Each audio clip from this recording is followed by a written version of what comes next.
Ces dernières semaines, quelque chose d'extraordinaire vient de se produire en Amérique, et il est crucial de prêter attention. Ce n'est pas un événement politique ordinaire, ni un simple mouvement social que l'on pourrait ignorer. Il s'agit d'un signe puissant, une manifestation de la main de Dieu dans le cours des affaires humaines. Un rappel que l'Éternel continue d'agir dans notre monde, même lorsque tout semble sombre ou confus. Des phénomènes inattendus, des décisions surprenantes et des changements rapides dans des sphères clés de la société semblent converger pour annoncer que nous sommes à un moment unique de l'histoire américaine. Les prophètes et enseignants spirituels avertissent depuis des années que la fin des temps serait marquée par des signes visibles et des bouleversements rapides dans les nations. Aujourd'hui, ces avertissements prennent forme sous nos yeux. Les indicateurs économiques, les changements culturels et même les événements climatiques semblent orchestrés pour éveiller la conscience collective. Certains parlent de réveil spirituel, d'autres voient ces événements comme des rappels de la justice et de la souveraineté divine. Quoi qu'il en soit, il devient évident que ce qui se passe ne peut être ignoré. Ce n'est pas le moment de rester passif. Chaque citoyen, chaque croyant et même chaque observateur du monde actuel devrait examiner attentivement ces signes. Car ce que Dieu vient de faire en Amérique pourrait avoir des répercussions non seulement sur le pays, mais sur le monde entier. L'heure est à la vigilance spirituelle et à la compréhension profonde. Ces événements ne sont pas aléatoires. Ils sont un message clair, un appel à la préparation et à la foi, et un avertissement pour ceux qui ferment les yeux sur la vérité. 1. Un changement spirituel inattendu aux États-Unis. Il y a des moments dans l'histoire d'un pays où l'atmosphère semble se charger d'une énergie inexplicable, comme si quelque chose d'invisible se déplaçait dans le paysage. Depuis quelque temps, c'est exactement ce que ressentent de nombreux Américains. Une impression diffuse qu'un vent nouveau circule dans la nation. Rien de spectaculaire, rien de tonitruant. Juste une série d'événements qui, mis bout à bout, forment un tableau inattendu, presque déroutant pour ceux qui pensaient que la foi avait définitivement quitté la scène publique. Dans certaines villes, des discussions qui n'avaient plus leur place depuis des décennies refont surface. Dans des écoles, des familles, des réunions communautaires, les conversations tournent autour de valeurs, de spiritualité, de morale. Des thèmes que l'on croyait enterrés sous le poids du progrès moderne. Ce retour n'a rien d'une nostalgie artificielle. Il ressemble davantage à une poussée de conscience, comme si une génération endormie ouvrait brusquement les yeux. On sent ce changement dans les gestes simples. Des enseignants qui n'auraient jamais osé parler de principes moraux se mettent à poser des questions à leurs élèves sur le sens du respect, du devoir, de la responsabilité. Des parents qui ne participaient jamais aux discussions publiques commencent à assister aux réunions scolaires, cherchant à comprendre ce qui se passe réellement dans les salles de classe. Et sur les réseaux sociaux, des millions de personnes partagent, commentent, débattent de sujets qui étaient naguère considérés comme trop sensibles ou trop religieux. Ce mouvement ne se résume pas à un réveil religieux au sens classique. Il s'agit d'une remise en question collective, d'un doute généralisé sur la direction que prend la société. Beaucoup de citoyens, même ceux qui ne se définissent pas comme croyants, éprouvent le sentiment que quelque chose manque dans le pays, une colonne vertébrale, un repère, un ancrage. Ils voient la montée de la violence, la division, la confusion morale, et se demandent comment on a pu en arriver là. Dans ce climat trouble, chaque nouvelle décision liée à la foi ou aux valeurs bibliques semble produire un écho plus fort que prévu. Des gestes politiques qui seraient passés inaperçus il y a 20 ans provoquent aujourd'hui des réactions en chaîne. C'est comme si le pays entier avait le regard tourné vers l'horizon, attendant un signal, un signe, un point de bascule. Pour ceux qui observent attentivement, ce changement n'est pas seulement culturel. Il ressemble à quelque chose de plus profond, un mouvement souterrain qui s'étend lentement d'un État à l'autre, d'une communauté à l'autre, comme des braises qui se rallument après une longue période de cendres froides. Un mouvement qui semble dire « ce n'est pas fini, l'histoire n'est pas terminée, il reste encore une chance de redéfinir la voie ». 2. La décision du Texas et ses répercussions. Au Texas, ce qui ressemble à une simple réforme législative a déclenché un véritable séisme national. Tout commence par un vote, un texte de loi comme on en voit quotidiennement dans les assemblées. Sauf que celui-ci porte un poids historique. L'obligation d'afficher les 10 commandements dans chaque salle de classe publique de l'État. Une mesure qui, en apparence, semble administrative, presque technique. Pourtant, dès qu'elle est annoncée, les lignes bougent, les regards s'aiguisent, et les réactions se multiplient à une vitesse inhabituelle. Dans certains districts, les responsables scolaires au bar n'attendent pas une seconde. Ils commandent des milliers d'affiches, organisent l'installation, préparent les murs des écoles, comme si cette loi venait combler un vide laissé depuis longtemps. Dans d'autres régions, les administrations avancent plus prudemment. Certaines attendent les directives finales, d'autres préfèrent consulter les avocats, anticipant les recours juridiques. L'ambiance devient électrique. Entre empressement et résistance, personne ne veut être pris au dépourvu. Puis viennent les premières démissions. Des enseignants annoncent qu'ils ne peuvent plus travailler dans un environnement qui, selon eux, brouille la frontière entre éducation publique et croyances religieuses. Leur départ attire immédiatement l'attention des médias, transformant ce qui semblait être un changement local en sujet national. Interviews, débats télévisés, éditoriaux enflammés. Le Texas devient le centre d'une conversation qui dépasse largement ses frontières. Mais derrière les projecteurs, une autre bataille se prépare, celle des tribunaux. Des organisations invoquent la Constitution, arguant que l'État ne peut pas promouvoir un texte religieux au sein des écoles publiques.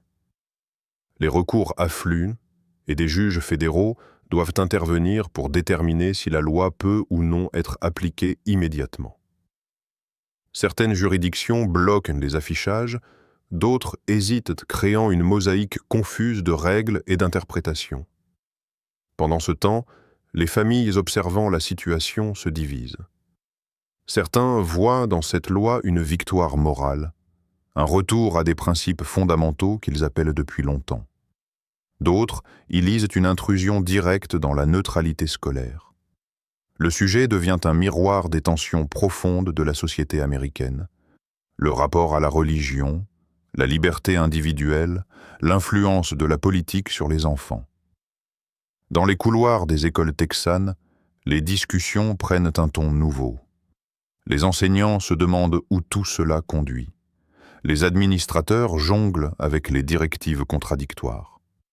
Les élèves, eux, assistent involontairement à un débat qui dépasse de loin le cadre de leur salle de classe, un débat qui touche à l'identité même du pays. Ce qui est certain, c'est que cette décision ne laisse personne indifférent.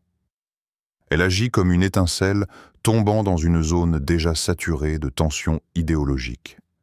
Et l'onde de choc ne fait que commencer. 3. Opposition, soutien et lecture spirituelle des réactions. Lorsque la nouvelle de la loi texane commence à circuler, l'atmosphère change immédiatement. Ce qui aurait pu rester un simple débat administratif se transforme en un affrontement idéologique, presque existentiel. Chaque personne impliquée semble toucher un fil sensible, et les réactions, parfois extrêmes, témoignent d'un malaise plus profond que ce que l'on voit en surface. Dans certaines écoles, des enseignants restent figés devant les affiches fraîchement accrochées, comme si ces tables anciennes réveillaient quelque chose qu'ils avaient longtemps enfoui. Ils ne le disent pas à voix haute, mais leurs regards trahissent une sorte de conflit intérieur. un mélange de convictions personnelles, de peur sociale et de crainte professionnelle. Pour d'autres enseignants, au contraire, l'affiche n'est pas un symbole d'oppression mais de réconfort. Elle évoque une époque où les repères moraux semblaient plus clairs, où les communautés partageaient des valeurs communes, même sans appartenir toutes à la même tradition religieuse. Ces réactions sont aussi perceptibles dans les familles. Il y a ces parents qui, en découvrant la décision du Texas, posent la main sur leur poitrine comme si quelque chose de lourd venait soudain de s'alléger. Ils y voient un signe, un rappel que leurs convictions n'ont pas totalement disparu de la scène publique. D'autres, au contraire, ressentent une inquiétude immédiate, celle de voir l'école de leurs enfants devenir un terrain où une croyance spécifique occupe trop d'espace. Il y a aussi les discours les plus virulents. Certains enseignants quittent leur poste en déclarant qu'ils ne veulent pas être complices d'un système imposant une vision religieuse. Leur voix tremble parfois lorsqu'ils parlent, preuve que ce départ n'est pas un simple geste militant, mais un acte auquel ils ont longuement réfléchi. Dans ces moments-là, on voit que l'opposition n'est pas motivée uniquement par une idéologie, mais par une profonde crainte d'être enfermés dans un cadre moral qu'ils ne reconnaissent pas. Et puis, il y a l'autre lecture, celle qui ne se contente pas d'analyser les faits, mais observe les mouvements invisibles derrière eux. Pour certains croyants, les démissions, les critiques publiques, les batailles judiciaires ne sont pas des obstacles, ce sont des signes. Ils disent que lorsque quelque chose dérange autant, ce n'est pas parce qu'il est insignifiant, mais parce qu'il touche à une vérité autant spirituelle que sociale. Chaque protestation devient alors non pas une preuve d'échec, mais l'indication qu'une force contraire tente de s'opposer à un changement plus grand. Ces deux visions, l'inquiétude humaine et l'interprétation spirituelle, s'affrontent silencieusement au cœur de la société. Ce n'est pas seulement une question d'accord ou de désaccord.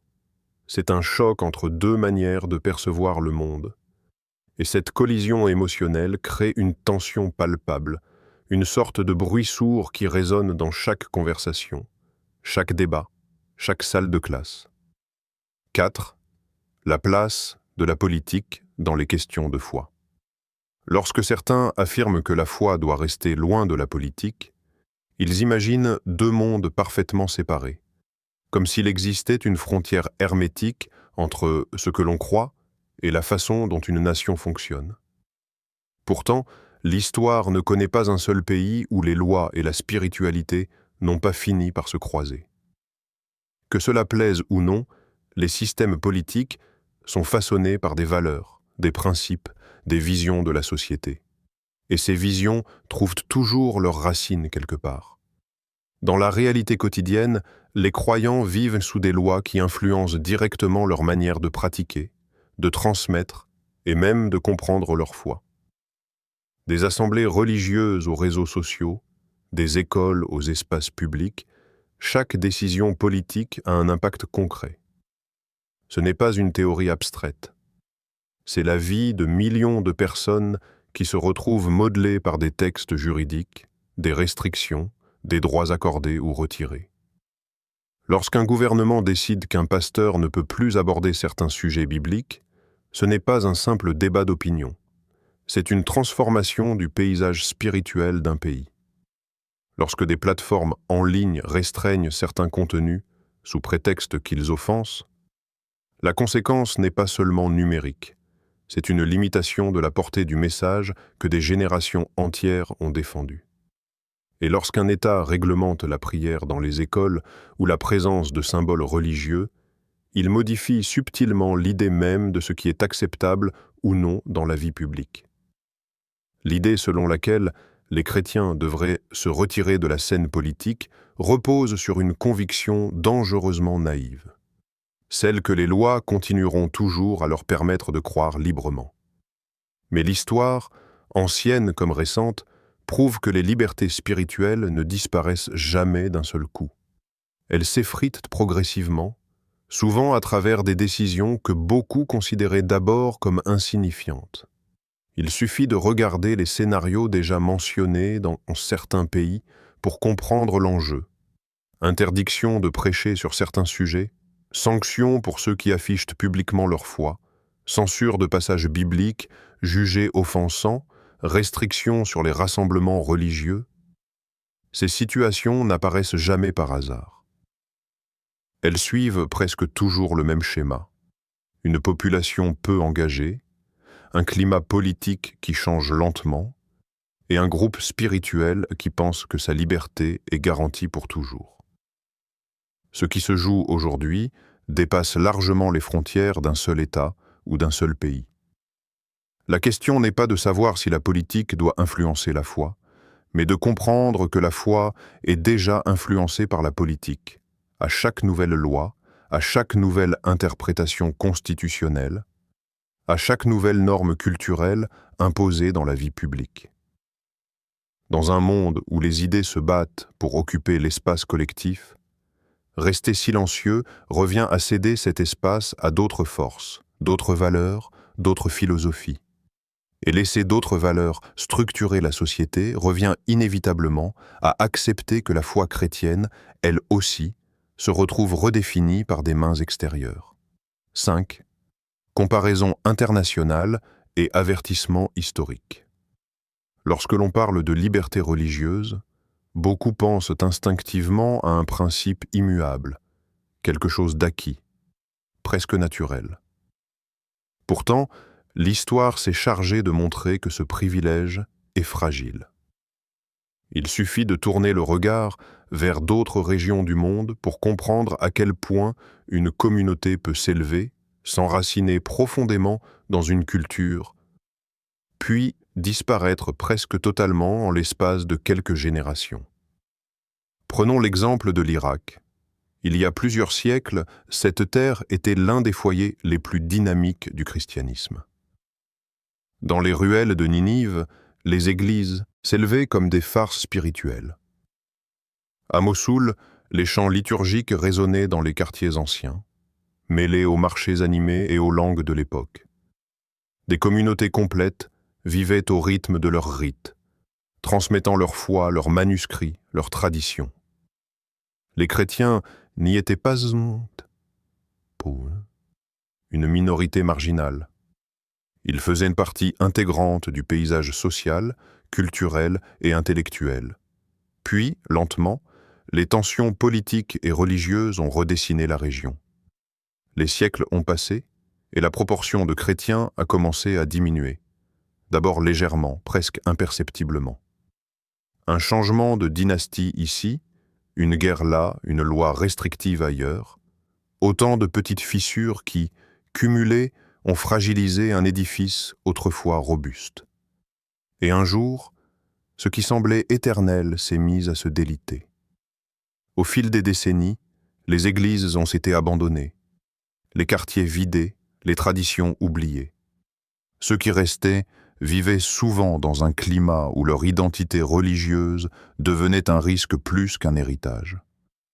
Aujourd'hui, les communautés chrétiennes d'Irak ne représentent plus qu'une fraction de ce qu'elles furent. Non pas parce qu'elles ont cessé d'exister spirituellement, mais parce que l'environnement autour d'elles a changé plus vite qu'elles ne pouvaient s'adapter. Ce phénomène n'est pas propre à l'Irak. De nombreux pays ont connu des transformations similaires. Des régions autrefois profondément marquées par la présence chrétienne sont aujourd'hui presque dépourvues de toute expression religieuse visible. Ce n'est jamais un effacement soudain.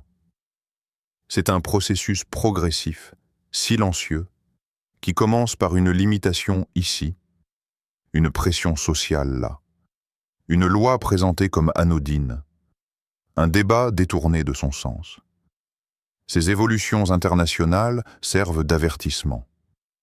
Elles montrent que même les traditions les mieux enracinées peuvent perdre leur place si les croyants cessent de participer aux décisions qui construisent la société.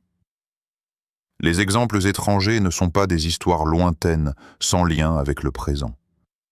Ce sont des miroirs qui reflètent ce qui pourrait arriver ailleurs si la vigilance s'endort.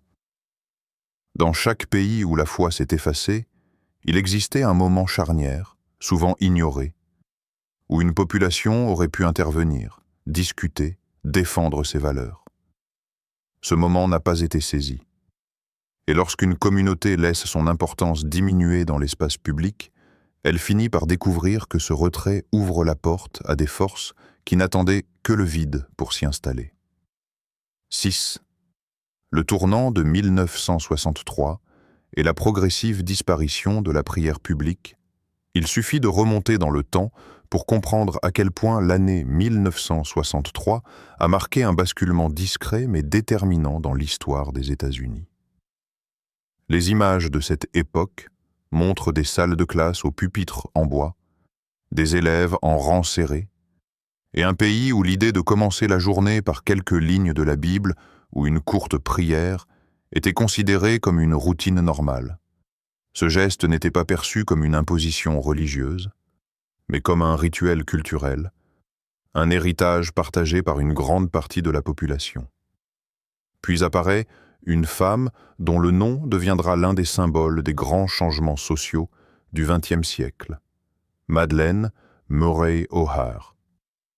À l'époque, peu de gens imaginaient que son combat allait redessiner la frontière entre foi et institutions publiques.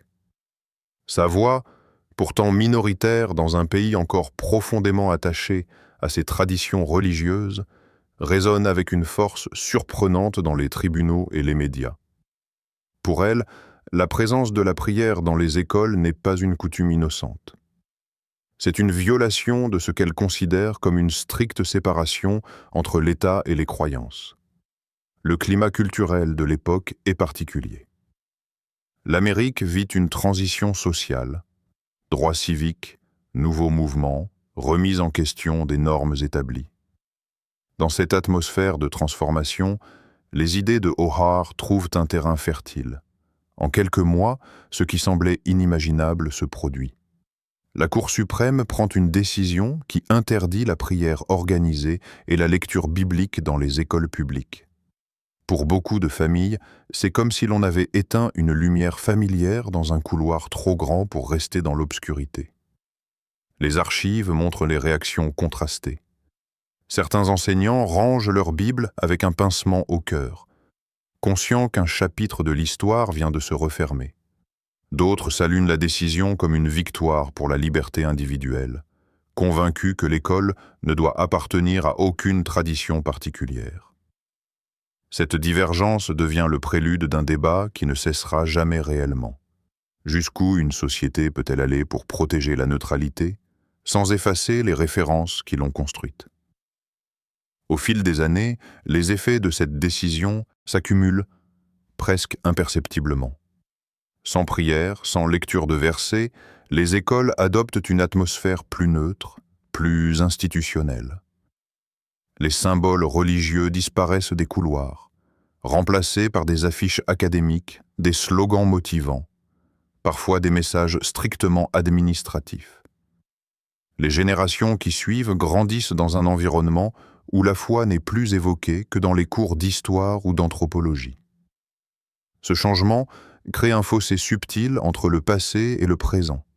Un pays qui a grandi avec des repères spirituels clairs devient une société où ces repères sont relégués à l'intérieur des maisons, des églises ou des cercles privés. Pour certains, ce basculement représente un progrès évident. Pour d'autres, il marque le début d'une lente érosion, une dilution de la conscience spirituelle dans les institutions publiques.